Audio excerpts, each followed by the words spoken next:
I was gonna invite you to a game of chess, Jimmy, see if you wanted to get down. Yeah, man. I'll drop some rooks up on you. All right, Jamaal Finkley, BlackTree TV. First, Jimmy, this shows a lot about decisions. I know that.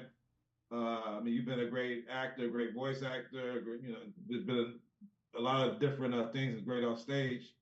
Thanks. Can you think back to a time when you turned right instead of left that you contemplate what would happen if I had turned left, and what would life be? And is there a point there that you can take us to?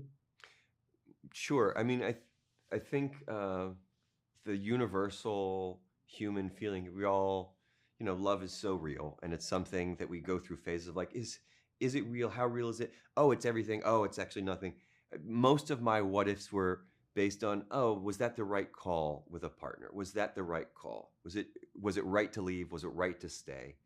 What would have changed? And how would my life have maybe been better if I'd made the opposite? Um, but I think that's pretty universal with everybody. And then with this career that I ended up with, I went to get my English teaching degree in one of the most affordable colleges in Pennsylvania called Bloomsburg University, and it was like my only option, and I was happy to go there, and I made the most of it. And then I took a theater course halfway through, honestly, man, to blow it off, and I just wanted to go get high in the woods because it was a lecture hall, and it was like I wouldn't have to go. And I just checked in on it halfway through, and the professor, Karen Anselm, said, I'm taking attendance. You have to ace the finale or I'm giving you an F. And it was a scene, and I was tasked with doing my first actual scene work. And I think big change in my life has always come as a result of it's not a choice. I'm like, I want to make a big change. It comes at something I have to do, whether it's recovering from a breakup or trying to avoid an F. Um, and so I put the work in, and I did the scene well enough, apparently, that she said, you should be a theater major.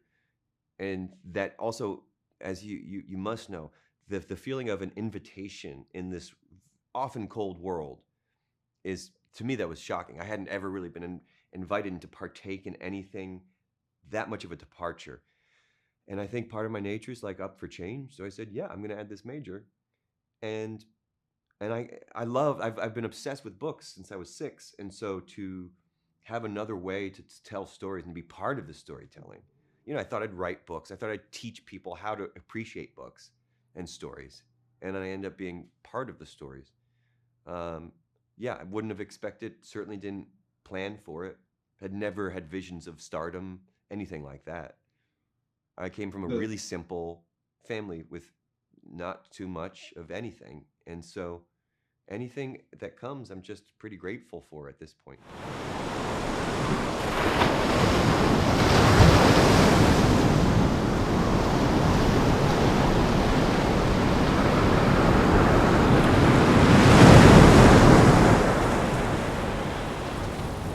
What happened here? I don't know.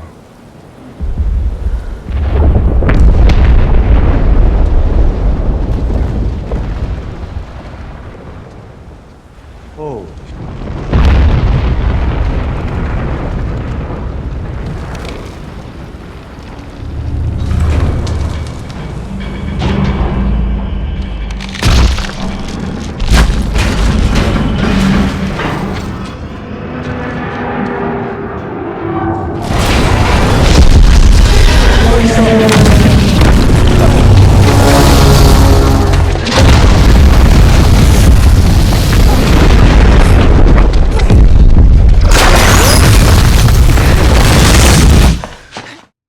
well, it makes me curious because I know Blake created this off a book that he created. Is it any more like when you have a script and you have a novel also? Does it give you any more depth to your character to prepare? absolutely. Absolutely. That's the greatest thing. And normally that's the way that it is. Like there's that TKTS where you can get tickets half off when I was little in New York and we were in Jersey. So we'd go in and get Les Miserables tickets because my mom wanted to show us theater. And so I became obsessed with this story. And then my library had Victor Hugo's book, and it's a tome. And I was already obsessed with this story. And then to see all the things I didn't know, that was so enlightening to me. And Blake's book. So first I read the pilot, and then I read Blake's book. I was like, oh my God, there's so much expansion here. But then Blake, being the writer of the novel and of the TV show, he had to elaborate a little more than the book. But he's the engine, he's the source code for all of this story. So I got to watch the pilot. Oh, this is so expressive. And then the whole book. Oh, that's so expansive now. And then the TV series is even more expansive than the book now. And so I got to be along this whole process and kind of be amazed at Blake Crouch's ability and capacity, not just of quantum mechanics, physics, theory, but of like the human condition. He really truly understands what it's like to wonder, that universal human fear. What if I'd made the other call? And he brings us back home, I think, to you probably have made the right call. Tend to the garden at your feet. See what you can do there. See all the glory there. See all the gratitude that's there from the hard times that you maybe wish you could have avoided, but it's all part of you. I found it really satisfying in so many levels. So, and then to see the series come together with those three performances, Joel, Jennifer, and Elise, the amazing direction, the soundtrack, the visual effects, I expected it to be amazing, and it's somehow better. Well, I'm glad all the choices you made led us here today to be able to have the opportunity to interview you and watch this amazing series, and keep on making good and bad choices so we can stay in this, track in this world together. Amen. And I appreciate your time. Keep doing your thing, man. I'm a fan. Thank you, man. I appreciate yours, and we'll get a game together sometime.